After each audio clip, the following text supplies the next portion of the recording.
information is the last one. 知识就是力量，信息就是财富。欢迎来到程新理地产世界。2020年似乎对于所有人来说都是记忆犹新的一年，但是对那些有房的和准备买房的人群来说就更加特殊了。在疫情刚刚爆发的时候，很多学者都不看好2020年的房市，因为大量的人员失业、政府的不作为以及社会的不稳定都给买房带来潜在的隐患。今天我们请来了美国顶级房地产经纪商 Cindy 以及公司总部位于 Irvine 的 John Burns 地产咨询公司创始人和首席执行官 John Burns 先生作为我们的特邀采访嘉宾，为我们分享一下房市的危机即将到来，以及市场泡沫是 FOMO 还是 TINA。 你好 Cindy。 Hi John Burns。 Hello Rain。 节目开始之前呢，请 Cindy 为我们回复一下网友的问题吧，以及介绍一下 John Burns 先生。因为也感谢很多观众这么多时间2-3个月以来的给我们的支持和鼓励，这里的话我是特别想跟大家分享一下，也因为这些观众的话反馈信息的话，给我们真的是更大的动力，把节目做得更好。下一类的话，我想跟大家先介绍一下，因为今天的话解释一下，因为呢 Mr. John Burns 待会儿就要跟我们分享了。那我呢，首先跟大家先怎么说呢？先 disclaim 一下，我不是专业的翻译，所以说不要拍砖，也不要攻击我。我的确是尽力而为，给大家在做翻译。所以说呢，至于什么翻译的好不好的话，大家自有评论。但是我在尽我最大的努力，而且因为这是实时翻译，我也不是专业的翻译哈，所以说请大家也希望能够谅解一下。第二点的话呢，刚才那 slide 去哪里？那第二个问题就是有一个网友，他也没有用他的实名，他用了一个好像是 Orison 的名字，在上面说，我发表了很多就是跟翻译不相关的东西，但是我跟大家解释一下，因为我也是访谈嘉宾之一，所以说呢，我在翻译的同时的话，也会加了我自己一些见解和想法和一些评论，所以说的话呢，我翻译只是翻译就是特邀嘉宾的一些什么总结性的一些结论，然后的话再加上我自己的评论，所以说的话，希望大家的话不要因为我加了我自己的评论，那么我在这里添了怎么说呢？添了很多不必要的翻译，其实不是的，因为我帮他翻译之余的话，我也加了我自己的一些评论。那最后一个的话是，其中有一个观众的话说是我们可以把字幕打出来，我也跟大家先解释一下，因为我们这个的话都是 speaking of cut， 我们没有提前写好的 script 或文本，所以说不可能提前可以打出来，大家都是随性发挥的 ，OK？ 那就是跟大家先讲明这3点，所以说有什么地方如果翻译的不对的话，也请大家指正，谢谢。好，之后我想请 Cindy 先帮忙介绍一下 Mr. Burns 先生吧。好的，没问题。来。Mr. Burns 的话，那个 bio 能不能拿一下出来？对 ，Mr. Burns 和 Mr. Burns 他是我一个好朋友 Tom 的20多年的朋友，所以呢，我也跟他有过合作的机会。我在 Downtown 洛杉矶的那个项目就是跟Mr. John Burns 合作，他们公司合作的项目。他的这个背景呢，因为时间的原因的话，我就不会讲太多了。大家有空的话呢，可以看看这个他的简历。但是我要跟大家提出来的一点就是他的话呢，在 Amazon 有一本书，大家有兴趣的话可以看一看，是 Big Shifts Ahead， 就是大转变 Big Shifts Ahead。然后他还在那个 LinkedIn 上面的话有很多的就是怎么说呢，粉丝吧。同时的话，他有他的什么 newsletter， 有他的就是经常会发一些，应该是每周我都会收到他的 newsletter， 大家有兴趣也可以看一看，有很多很好的干货。接下来的话呢，我们就请 John Burns 给我们大家来讲讲这个今年的市场。来，我们有请 Mr. Burns 先生给我们带来了一些信息。首先我跟大家翻译一下他的这个 cover sheet， 他就说的话，在2021年，他这个是我们进入了房地产周期的一个阶段，什么阶段呢？就是高风险高回报的阶段。John, take away. Go to next slide. Okay. So I thought I'd put some slides together here to walk you through the data as we see it. And I know one of the questions is what's going to happen to home prices. We surveyed 225 of our clients who are experts in the housing market, and 73% do not believe that home prices will fall compared to prices last month. 这个总结性来讲的话，就是说这个房价的话呢，就是说73%的人不认为它会比比4月份的房价会低，所以也就是说的话，大家还是对这个房市的价钱，房市市场还是非常的乐观的。And so then we asked them, well, how much higher can prices go before you think they will fall? And about 67% of them thought that prices would have to increase 20% or more for them to be unsustainable. 这个总结意思，这样的意思就是说，有67%的人的话会认为，就是说这个房价还会再涨20%甚至更高，以后的话才有可能会下来，会下跌。So we think there are three reasons prices and rents are surging right now. One is there was a huge savings boost in America that I'll talk about in a minute. Two was that there's huge resident demand for more housing. And number three is there's huge investor demand that we're going to talk about as well.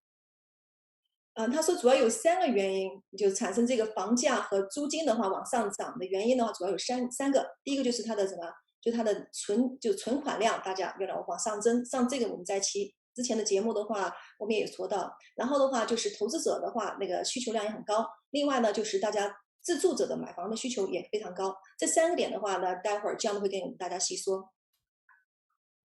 And so our federal chairman, Powell, who controls interest rates in this country, made some very interesting statements that I thought would be very helpful to you. In America, they essentially replaced everybody's income by sending them the income they lost during the pandemic. And what we're seeing now is that the economy is recovering due to widespread vaccination, strong fiscal support, and strong monetary support from the government. And third, he feels like, and we agree, that we're at a place where the economy and job creation is about to start growing quickly. 这个的话就是这样的话，引用了就是联储局主席 Powell 的一些阶段吧，就是他或者是发表的演讲一些截取的一些部分。那总结来说的话，就是他说就是这个经济的话是在复苏阶段，而且的话大家的话工作就回到岗位上也是非常快的。另外的话就是政府的话呢，就是发放了很多救济金，基本上是 replace， 就是说取代了那些大家失业而失去的收入。So the federal government here did a number of things. They passed something called the CARES Act, which was $2.2 trillion for consumers and businesses. Then they passed an extension to it, which was another $0.9 trillion. Then they did the American Rescue Plan, which was another $1.9 trillion. And now they've got 2 more programs, the American Jobs Plan and another infrastructure bill. They're talking about dumping $10 trillion into the economy to help the economy grow. 那就政府的话，因为大家知道，自从疫情以来的话呢，政府真的确是干预了很多，不管是从 monetary 还是 fiscal 的 policy 那政策来说的话，都对经济起了很大的推动作用。那就是说，它总共算起来的话，加起来，还有在已经发放的钱，还有准备要放的那些 program 或者 plan 的话，总共有10个兆亿。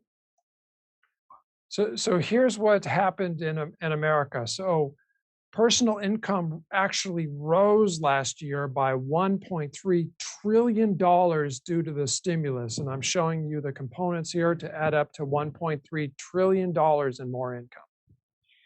这个 slide 的意思就是说，那个政府的刺激经济刺激的话，给民众的话带来1.3个兆亿的个人收入。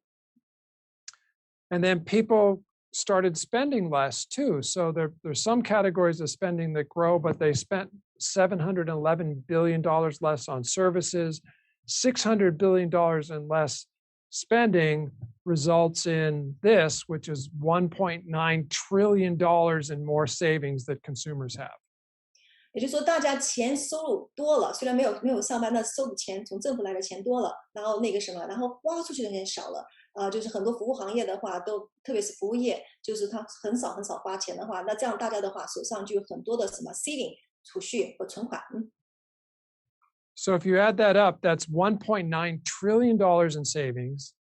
We have about 129 million households. That's $15,000 in additional money that the typical American household has. 1.92兆亿的存款，然后除以现在在美国算起来有129个 million 的那个家庭，那每个家庭的话大概有15000的那个 saving， 平均来说。And I should add here, Cindy, that in America, you only need to make about a 5% down payment of cash to buy a house. So this is significant. Right， 他说他要强调一下，就是说，在美国的话，有些你买房的话，你可能只要付5%的首款就可以买房，所以这个15000的存款的话，其实还是很重要的，或者是比较大的一个数字。And America is rolling out the vaccinations very, very quickly. 45% of Americans have already received at least one shot, and we're on pace to get to herd immunity in about 5 or 6 months. So by the end of the year, pretty much, right? Yes. 所以到现在的话，应该是到目前为止，45%的人的话至少已经打了第一针的防疫针，然后到年底的话，预计所有的人的话都应该除了16岁以下的没有打哈，他基本上应该是到年底都会全部打完2个疫苗吧，应该是防疫针，不是防疫针，应该是疫苗。那这样的话呢，就到年底基本上这一方面的话就可以 back on normal， 也就是说会重新回到正常状态，不会说100%，但应该差不多。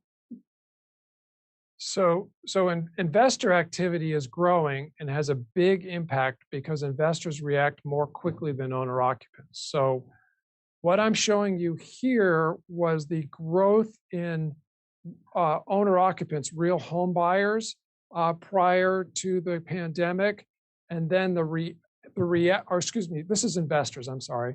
So this is the growth in investor activity prior to the pandemic, and then this is what happened to investor activity after the pandemic, and I don't have this year's data yet. What about the owner-occupied closing? Yeah, I'll do that. Okay, I'll do that too. And then I'm going to fix my lighting while you're talking. So this is the owner-occupied closing before the pandemic, and then now the demand right now is being driven primarily by home buyers, but there's more investors as well. I see. Okay. Let me see if how can I translate this? So 你如果看这图表的话，这个蓝色的这个柱呢，就是 column 蓝色的柱状呢，它的意思就是代表的是什么？是投资者他们的他们的就是 closing 就是购买房产。那黄色的就是橙色的颜色的话呢，代表是什么？是自住者购买房产。你可以看从去年的2020年的第2个季度，它就是投资者的话对那个市场反应是非常迅速的，不管是下还是上，它反应非常迅速。你看它去年第2季度的话，它一下就收得非常快，因为它跌了，就负数30%。然后的话，到了今年的话，到了2021年第1个季度的话，或者是2020年的第4个季度，你可以看那个投资者的话，它放的也很快，也就是它的反应速度比自住者的话要反应的快，就是不管是买还是卖，它都反应的非常快。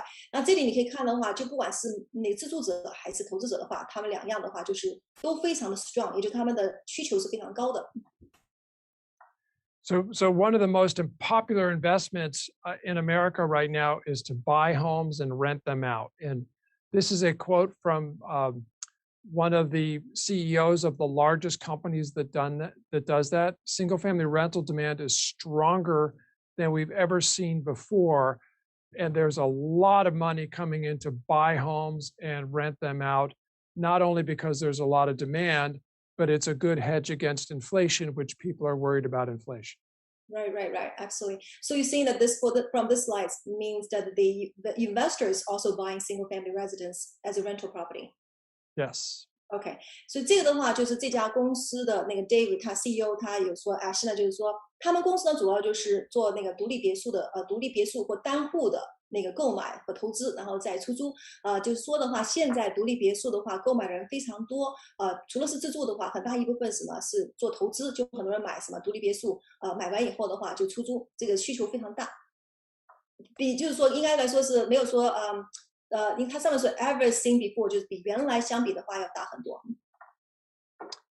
And so demand is so strong, and the supply chain has become so constricted that the home builders are running out of homes to sell, so they've stopped selling homes.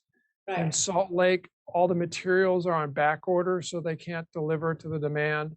In Phoenix, the trades, which are the people that build the homes, are telling some builders, we're not going to work for you at all because we're too busy. In Dallas, they're intentionally stopping sales in communities. In Denver, they're saying, we think this is unsustainable. Go ahead. OK, so 他这意思就是说呢，很多开发商或建商的话呢，他们现在都不打算就是等于终止，基本上终止出售物业。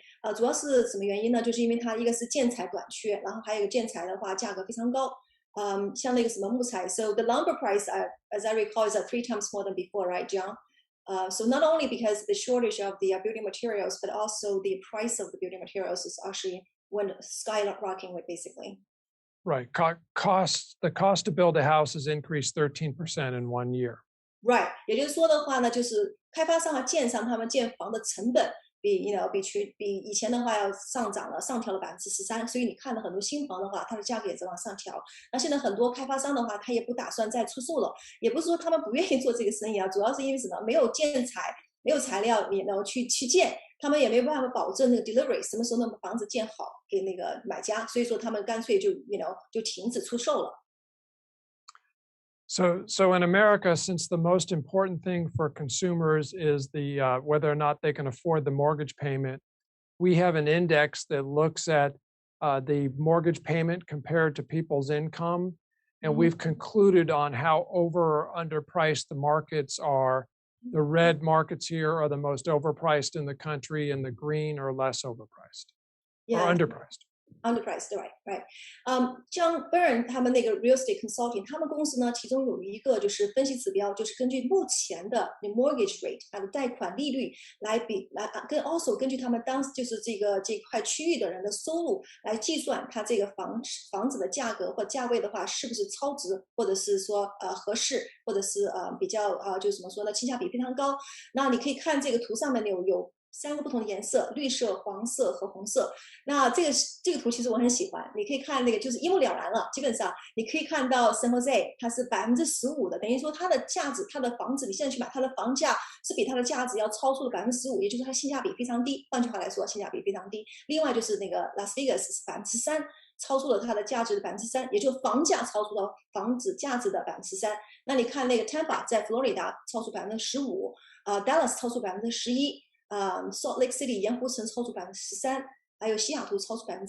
所以说的话，如果是大家是 investor， 如果你是做投资的人的话呢，你其实应该找什么？找黄色和绿色点的地方。也就是说，如果你要买房，你可以看 Orange County， 像我们 Orange County 价格是非常 fairly valued， 什么意思呢？就是说它的价格跟它的房价跟它价值是相匹配的。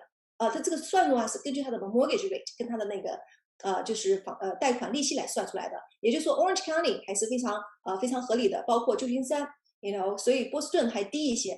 像你看纽约的话，是它的性价比非常高了，因为它低于按照它 mortgage rate 来算的话，它已经是 negative 是负数14%。所以这个图的话，如果是 investor 的话，这张图是应该收藏的。So I thought I'd end with one final slide that will show you how important it is to know the local market. So this is home prices going all the way back to 2002 for America, and prices rose 56% through 2006. Then they fell 27% during the downturn, and now they're 37% higher than they were at the prior peak. I'll let you do that one, Cindy. OK， 它这个图示呢，它显示从2002年到现在2020年，去年2020年，他说最高点的话是这个美国平均来说，房市最高点的话是增长56%，低点的话是降了27%，然后到今天为止和它最初的最高点，也就是说今天的房价和最初点以前最后一个最高点的房价相比的话，还是增长了37%。So I'm going to give you some sensitivity on how this varies by market. So in Riverside, California, went up 129%, fell 54%, and now it's 10% higher than the prior peak. In Fort Myers, it went up 111%, fell 59%, and now it's about the same price as the prior peak. And then in Atlanta, it only went up 21%. But it really fell hard in Atlanta, down 33%, because there was a lot of subprime mortgages there. Right. And now Atlanta's much higher priced today. And then finally, Texas only went up a little bit, didn't fall very much at all. But now prices are much, much higher than ever before in Houston. Wow, 这个图真的是，哎呦，很有意思哦，特别喜欢看这种东西。特别喜欢看这图啊，数据的特别 exciting。那这个的话，你可以，他就是选了几个不同的那个市场，就是地域性不一样的地方。他选了一个是 Riverside， 加州的 Riverside， 滨河，然后还有一个是 Fort Myers， 我对佛罗里达不是特别熟悉哈，那个是在佛罗里达，还有一个是在 Georgia 的 Atlanta， 还有一个是在德克萨斯州的 Houston。它的意思就是表示，就每个区域它对什么对那个它的房价的弹性不一样比如说像在 Riverside 加州，它的最高点之前的最高点是可以达到升到129%，对，129%，那跌的时候跌了54%，然后它又反弹是10%，它是它的弹性就是根据它的高点和低点的弹性。它的一个对比哈，然后你要是比较那个像哪个比较像佛罗里达那个是它高点的是111%，它低的时候负数59%降低，然后的话它到现在为止还是负的1%，也就是说，如果你要是说从投资者的角度来说的话，那我可能就不会去佛罗里达这个地方去买房了，因为它的弹性怎么说呢，就是弹性太大吧，你需要的是比较稳定的嘛，没有什么弹性的。所以说的话，你要看这图示的话，那大家应该去买的地方应该是 Houston, Texas，right? That would be the good place to go. 你看为什么呢？它在高点的时候，虽然说它没有高的离谱，像那个什么，像佛罗里达高了111%，它是只是增长了23%，但是你看它跌的时候，它是跌2%，然后它有反弹回来的时候，到现在为止它增了83%。也就是说的话，如果你要找一个稳定的市场的话，那 Houston, Texas is a good place to go. 然后那个什么佛罗里达那就要离得远一点。Thank you. This is a great chart, by the way, John. I love this one. Oh, thank you. Okay, well, that's the final chart. 好 Yeah, 我们有些问题要问你。Okay, we have some questions. 是的 to ask you. 是刚才我们说的第一个问题，就是关于2020年的第4季度以来，房市一直疯狂的状态。那么我们感觉又回到了2005年呢，是不是不久将来我们会面临另一个房市的泡沫？这是我们第一个问题。Right. The first question is that since the Q4 of last year, 2020, the market has been so crazy. So I feel like we're back in 2005. So John, do you think we're going to be facing another housing bubble pretty soon? I don't think we're in one right now, but I think we're on pace for one. This level of price appreciation is not sustainable. So I think that the risk is getting high. So you're saying that, oh, I'm speaking English too. Okay, let me just confirm with you. So you're saying that the pricing, the rate it's going is not sustainable. So It's not sustainable. The pace will be slowing down, right? In terms of appreciation, the pace will be slowing down. You know, it might actually increase before it corrects. Oh, okay. 他就说的话呢，这个房价的话，像这个速度增长，这个速度是不会持久的，不会持续的，涨可能会涨了，但是它不会是以这个速度涨，但是呢，它可能在回调的之前的话，可能还会再涨一些。哦，还会再涨一些。好，我们进入下一个问题，就是房市，我们知道上下起落，您建议人们如何在房地产周期不同阶段进行有效的管理呢？ The second question is that the real estate market goes up and down. So how would you suggest people managing through the different phases of the real estate cycle? Yeah, well, everybody's situation is different. So for homeowners, I advise them that it's always fine to buy a home if you can afford the payment and you're going to live there for a very long time. Even if you bought it the worst time last time, you've done fine. For investors, it's just like the rest of your portfolio. It may go down for a while and then come back up. You can't have any sort of guarantees when you're an investor and you're not in this for the long term. Right. Okay. So, 这样的意思就是说的话，他那个答案其实可能不一定是完全是标准的，因为每个人的情况不一样。但是他说的话呢，就是如果你是长期持有的话，这个风险是非常低的。如果是说作为投资者的话，如果你持有时间比较短，那可能风险就更高一些。So would you say, John, for these, the best way to manage it is probably just get like 30-year mortgage, right? Yes, 30-year absolutely. amortization, right? And then also at the same time, what's the other things you would recommend besides the 30-year mortgage? Well, if you're an investor and you can rent the home out for more than your mortgage payment, you should be fine. I would not worry about the price as long as the cash flow is positive. OK， 那这样的意思就是说，作为投资者的话，如果你的那个 mortgage 的按揭每个月按揭的话，或者你的那个什么，你的租金超过了你的那个租金现金流超过你的按揭的数字的话，按揭的数目的话，那是没有太大关系的。明白了。好，我们进入下一个问题。对 ，OK，Anyway，就是我们知道自住房和投资房现在目前的需求都特别强，在哪个点您会建议大家对于美国房市保持谨慎的态度呢？ So next question is the demand for like self-occupancy and also investor demands are very strong. Both of them are very strong. Right. So at what point you would suggest people stay cautious about the real estate market. Yeah.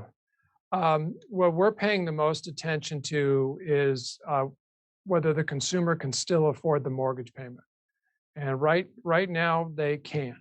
So, but that can change quickly. Interest rates can go up quickly, and that can change very quickly. So I would pay the most attention to interest rates and job growth. OK， 他说的话，现在目前来看的话，因为利息比较低，相对来说大家都能够 manage， 都能够控制哈。但是如果是说他说如果是长远来说的话，还是希望能够大家就是把更多的关注是什么那个利率，就是 interest rate。What's the other one? I missed it. The second one. Job growth. Job growth. Yes. 所以他就说那个就是这个怎么翻译啊？我忘了。Job growth 应该是就是说就业率吧，应该是就业率 ，right？So job growth 是就业率，就是关注利息上调和就业率增长。明白。好，我们最后一个问题啊，问一下您，就是您认为人们之所以争先恐后进入这个竞价大战，是因为错失良机害怕，还是说是真的别无选择了呢？The last question is that so people just all the buyers or investors out there, they are battling into the bidding war.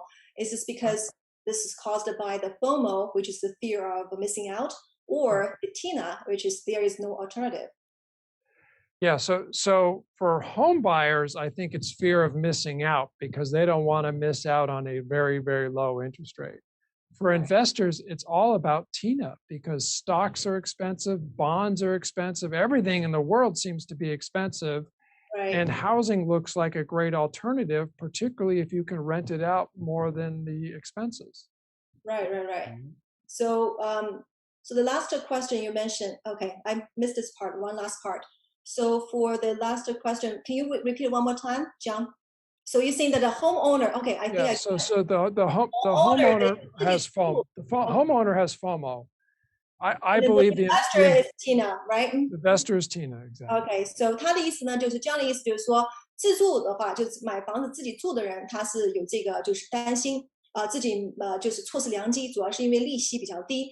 那如果是说作为投资者的话呢，他就认为没有其他的没有更多更好的选择，比如说就是说他说好像提到了股票非常贵，然后就是说 expensive， 像那个什么 Amazon 来 Tesla 都非常贵，然后还有一个就是提到the other one 就是 bonds also very expensive too, right？ 那还有其他的房地产在其他各个国家的话也风险比较大，所以说美国的房地产可以认为说是一个比较安全的，而且的话回报率也比较稳健的一个投资。所以说说对于投资者来说的话 ，TINA 就是它的一个主要的原因，就是因为没有什么其他的更好的选择。而且John之前也提到了一个，我应该是漏掉翻译了，是那个房地产的确是一个什么可以预防就是说通胀的一个最好的那个方式。好，很感谢John的专业的解析非常到位。那现在请问一下 Cindy， 这周有没有什么市下房源可以跟大家分享的？Yeah， 我们 Thank you, John. I think well said. Thank you. All right, enjoy dinner. Thank you. Bye. 来，我们有请 Cindy。谢谢 Ray。我这一周的话，我有3个未上市房准备要上市了，可以跟大家分享。没有上市了，我们看一下这个未上市房源，好吧？好，有3个，来，麻烦导播。好，第一个是在那个 Orchard Hills， 这是一个即将上市的，现在正在准备中，它的要价是389，25卧6浴，非常大，它是有差不多5600平尺的居住面积，它地呢有差不多8400平尺的地，所以在 Orchard Hill 的话有这个地，这个大小还是不错的。它的学分的话呢也给大家，就是学区也给大家介绍了在下面，大家可以看那个平面不是平面。888也是很好的学区了，是吧？这个房子是新房吗？新房，我不是新房，主人在里面住了没多久，应该是差不多1年左右不到吧。因为他们其实是我在新港的邻居，然后搬到Orchard Hill 去，然后去了 Orchard Hill 的话，觉得因为那边他朋友比较少，他其实主要是住在新港，在我们这边的朋友还是比较多，所以他还是想搬回来，所以说才要卖房，并不是其他原因，主要是这边朋友太多的话，他觉得有点怎么说呢，比较更方便吧。明白，好，感谢 Cindy 的第一个市下房源。好，第二个也是位于Irvine的高档这个门港的特区。对，第二个是位于那个 Altair 那个门港社区，这2个都是那个24小时门港社区。这个在 Altair， 它要价是226万8，它的话也是5间卧室，非常少。这个户型的话，大部分都是4间卧室，不是大部分都是4间卧室。那这个是因为业主拿了那个 permit 去改建了，所以就是5间卧室，有6个卫浴。它的面积是4200，应该4250不到吧。然后它的地有大概5400平尺，学区也不错。而且这个898，对，是的。好，我们看第3个适下房源。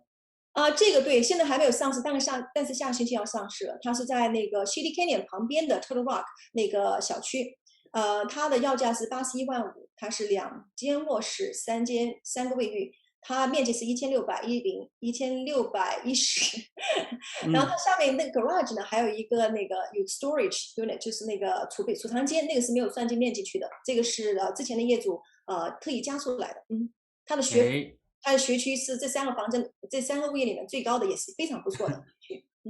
是的，感谢 Cindy 啊，给我们带来3个适下房源，分别是这个380多万的、200多万的，还有80多万的，分为3个档啊，都是在尔湾特别好的学区，对吧？这个888、898和899，如果说感兴趣的朋友可以去联系一下 Cindy 啊。当然，同样很感谢各位忠实观众的观看，欢迎你们在我们的华人网HOW视频和 Cindy 的地产世界视频下方点赞、分享和留言转发，也欢迎订阅我们的地产世界频道，以便可以收到我们的更新的通知。也同时可以联系我们，让我们知道你们有兴趣的房地产话题。如果说大家感兴趣的话，包含这个适下房源这3款的话，或者是你有其他的关于房地产知识这些问题的话，那也可以扫一下我们右下角二维码联系一下 Cindy。 好，感谢 Cindy。